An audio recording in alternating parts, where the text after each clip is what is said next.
হ্যাঁ বেটি লাড্ডু খাই গো। আচ্ছা আচ্ছা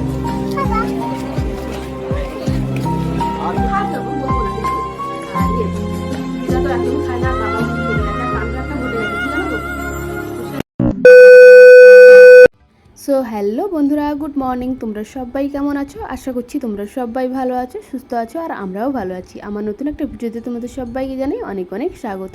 তো দেখো, আজকের ব্লগটা কিন্তু স্টার্ট করেছিলাম ওই প্রায় বলতে গেলে 10:30 কি 10টা বেজে গেছিলো। সকাল থেকে কিন্তু ব্লগটা স্টার্ট করিনি, ওই বেলা দিকেই কিন্তু ব্লগটা স্টার্ট করেছিলাম, মানে ভিডিওটা স্টার্ট করেছিলাম। যাই হোক, স্নান টান কমপ্লিট করে খাওয়া দাওয়া কমপ্লিট করে এখন দেখো চলে এসেছিলাম আমি সবজিগুলোকে কাটতে। সবজির মধ্যে কিন্তু প্রথমেই আমি কাটছিলাম চালতা, যেটা চাট হবে। তো তার কারণে কিন্তু চাট করবো না, একটু রায়তা টাইপের করবো আর কি। চাট মিষ্টি মিষ্টি ঝাল ঝাল টক টক হবে, তো ওই রকমই করবো বলে আজকে চালতা কাটতে বসে গেছি।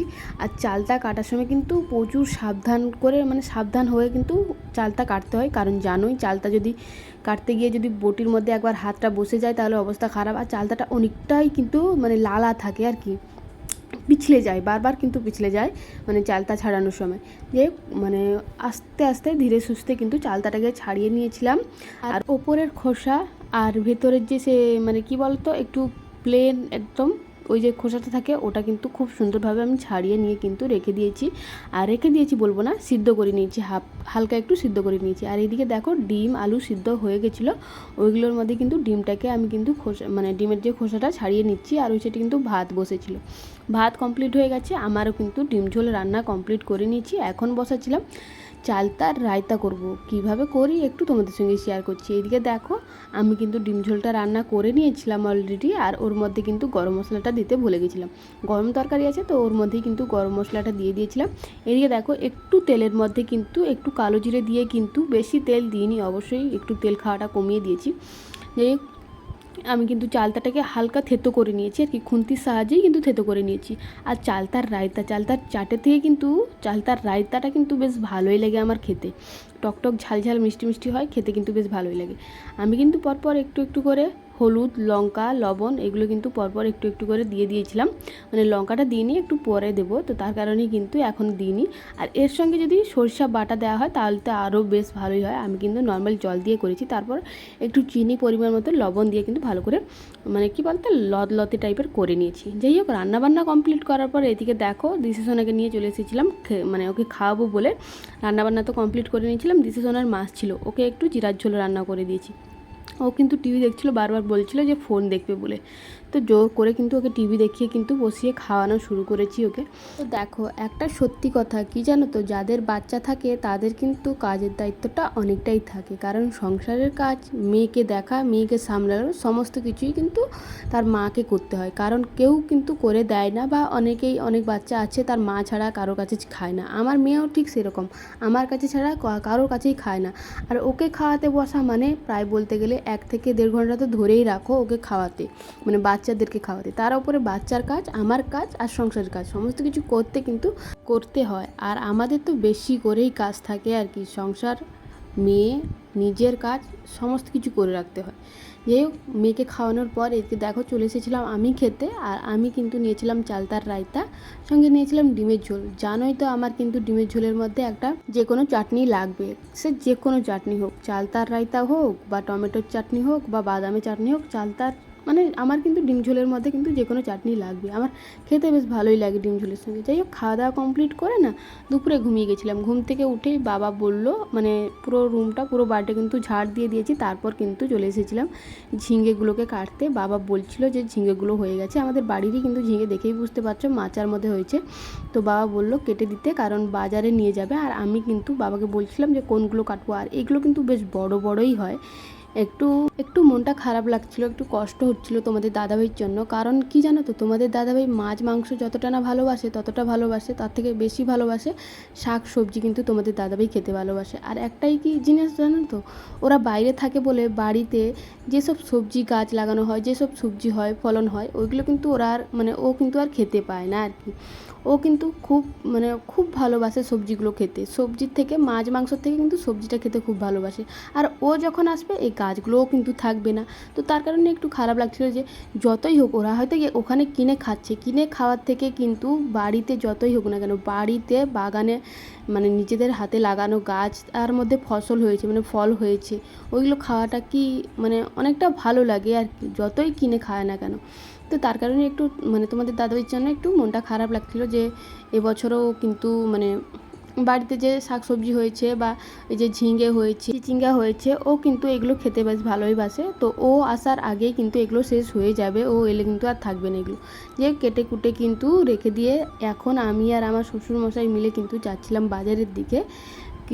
কিছু বলবো না, মেয়ের একটা জিনিস বানাবো বলে কিন্তু বানাবো কি কাটাবো ওটা একমাত্র দোকানে গেলে ঠিক হবে।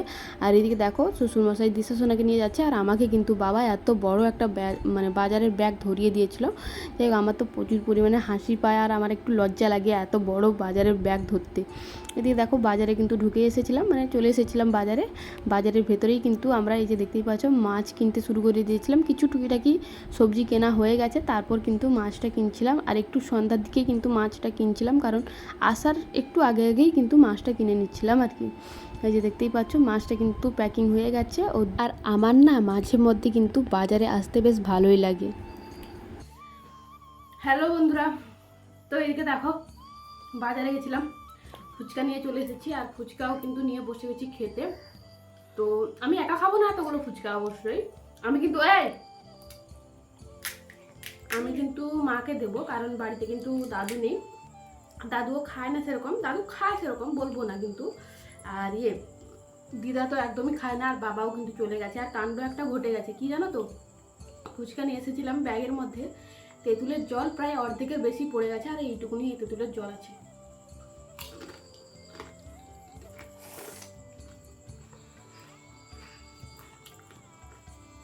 That's wow. ফুচকা লাভাররা কই একটা কমেন্টে জানাও। আর ফুচকা সবাই খেতে ভালোবাসে, এমন কেউ নেই যে ফুচকা খেতে ভালোবাসে না, বলো। মেয়েরা কি ছেলেরাও কিন্তু আজকাল দেখছি ফুচকা খেতে বেশ ভালোই বাসে। চলো আমি ফুচকা খাই, আর দিশা সোনাও কিন্তু সাইডে বসে ফুচকাই খাচ্ছে, লঙ্কাগুলো বাসছে। তো চলো ফুচকাগুলো খেয়ে নিই, পরে আবার তোমাদের সাথে কথা হচ্ছে। দেখো ফুচকা তো খাওয়া হয়ে গেছে, আর এদিকে দেখো দিশা সোনার জন্য চলে এসেছিলাম ডিম পাউরুটি টোস্ট করব বলে, কারণ ও কিন্তু কিছুই খায়নি, ও বাজারে গেছিলো জাস্ট কি বলে জেমস চকলেট যেটা, ওইগুলোই খেয়েছে, আর কোনো কিছুই কিন্তু খায়নি। তো তার কারণেই কিন্তু ওর জন্য এই যে দেখতেই পাচ্ছ ডিম একটা দিয়ে পাউরুটি দিয়ে একটা টোস্ট করে দিয়েছি, অলরেডি আমার ভাজা হয়ে গেছে কমপ্লিট। আর এমনই ভাগ্য দেখো দিশা সোনা কিন্তু, আর সত্যি কথা বলতে গেলে এতগুলো কিন্তু এই যে দুটো পাউরুটি টোস্ট কিন্তু দিশা সোনা খেতে একা পারবে না। তো তার কারণে কিন্তু এই যে দেখতেই পাচ্ছ আমি কিন্তু খাচ্ছিলাম। আজকে একটু প্রচুর পরিমাণে ভোগ লাগছিল, খিদে পেয়েছিল আর কি। ফুচকা খেয়েছি, আমি কিন্তু সবগুলো ফুচকা খাইনি, মাকে দিয়েছি, আর ননদিনীও কিন্তু খেয়েছে। তারপর কিন্তু আমারও বেশ কয়েকটা ফুচকা খাওয়ার পরও কিন্তু আমার পেটটা ভরেনি। তো তার কারণে কিন্তু আমি ডিম পাউরুটি টোস্ট করেছিলাম, দিশা সোনাকে দিয়েছি, আর আমি কিন্তু খাচ্ছিলাম, যে দেখতেই পাচ্ছ বসে বসে খাচ্ছিলাম আর টিভি দেখছিলাম আর কি। আর ওইদিকে কিন্তু রান্নাবান্নাও কিন্তু কমপ্লিট হয়ে গেছে, আমি বাজার থেকে ফিরে আসার পর দেখি রান্নাবান্না কমপ্লিট হয়ে গেছে। চলো আজকে এই বছরে এই প্রথম কিন্তু আমাদের বাড়িতে একটা নতুন জিনিস বানানো হয়েছে, নতুন বলবো না, এই বছরে এই প্রথম বানানো হয়েছে। আগের বছর তো বানানো হয়েছিল, কিন্তু এই বছরে এই প্রথম বানানো হয়েছে, কারণ তালের তো বড়া খেয়েছি, এবার পালা তালের বড়া পিঠে যেটা সেটা খাওয়া। দেখো মা কিন্তু রান্নাবান্না কমপ্লিট করেই কিন্তু এই যে দেখতেই পাচ্ছ বড়া পিঠে কিন্তু বসিয়ে দিয়েছে অলরেডি। তোমাদের সঙ্গে কিন্তু কোনোটাই শেয়ার করিনি, কীভাবে মাখেছে কী করেছে না করেছে কোনোটাই শেয়ার করিনি। আর হ্যাঁ, চাল কিন্তু আমি আর আমার মা দুজন মিলে কিন্তু বেটেছি, চাল কিন্তু বাড়িতে বেটেই কিন্তু করেছি, দোকান থেকে কিন্তু চাল বাটা করে নিয়ে আসা হয়নি। এদিকে দেখো আমি কিন্তু একটু ঘুষি না, সরি তোমাদেরকে বলছি, আমরা আমাদের ভাষায় বলে দিচ্ছি, এগুলোকে ছাই বলে। তো ওই ছাইগুলোই কিন্তু আমি সরিয়ে দিচ্ছিলাম। তো দিদা বললো এখন সরাতে হবে না, কাল সকালবেলা সরিয়ে তুলতে হবে। এদিকে দেখো এগুলো কিন্তু করতে কিন্তু মেন জিনিস যেটা ঘুঁটে দরকার হয়, ওই জিনিসটা না হলে কিন্তু এই পড়া পিঠেটা কিন্তু একদমই হবে না। তো আমাদের বাড়িতে জানোই তো ঘুঁটে আছে, আর এই যে দেখতেই পাচ্ছ এটা করেছিলাম তার পরের দিন সকালবেলা, তোমাদের সঙ্গে এই ভিডিওটা শেয়ার করেছিলাম। এই যে দেখতেই পাচ্ছ এত বড় একটা হয়েছে, আর আমার তো দেখেই প্রচুর পরিমাণে হাসি পাচ্ছিলাম, মানে হাসি পাচ্ছিল আর কি আমার, সরি। এই যে দেখো আমি কিন্তু কাটতে বসে গেছি। এটাকে কিন্তু মারা সবাই দেখেছি বটিতে কাটে, আর আমি কিন্তু লাস্ট সাইড যেহেতু নাকি ছুরি দিয়ে কিন্তু কড়া পিঠে কাটছি। এদিকে দেখো যাই হোক কষ্ট মষ্ট করে কিন্তু আমি কড়া পিঠেটা কিন্তু ছুরি দিয়ে কেটেও নিয়েছি, ছোটো ছোটো করে কিন্তু টুকরো করে দিচ্ছিলাম। দিশা সোনা কিন্তু সাইডে মানে ছিল, ও কিন্তু দেখছিল, ওকে কিন্তু আমি নিয়ে ভিডিওর মধ্যে আমি কিন্তু করে দিয়েছি। আর এই যে দেখতেই পাচ্ছ কাটতে কিন্তু অনেকটা অসুবিধা হচ্ছিলো। তো চলো আজকে আমি কড়া পিঠে খাই, আজকের ভিডিওটা এই পর্যন্ত শেষ করছি। টাটা।